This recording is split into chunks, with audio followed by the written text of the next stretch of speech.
नमस्कार, आपण पाहत आहोत PBN महाराष्ट्र।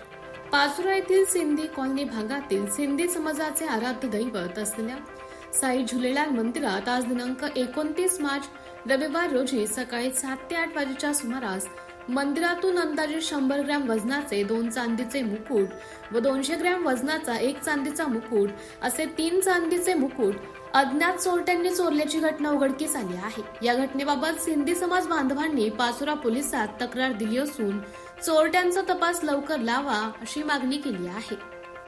में आज सुबह हमारे मंदिर में आए थे दर्शन करने, तब मुकुट थे शिव पार्वती और गणेश भगवान जी के ऊपर। 8:30-9 बजे दूसरा बंदा आया दर्शन करने को, तो मुकुट गायब दिखे। फिर हमारे मंदिर के महाराज ने हमको फ़ोन किया, हम देखने को आए तो मुकुट नहीं थे। तो सुबह हमने फिर पुलिस कंप्लेंट की है, उसकी चौकसी हो रही है। जय साई झुलेलाल।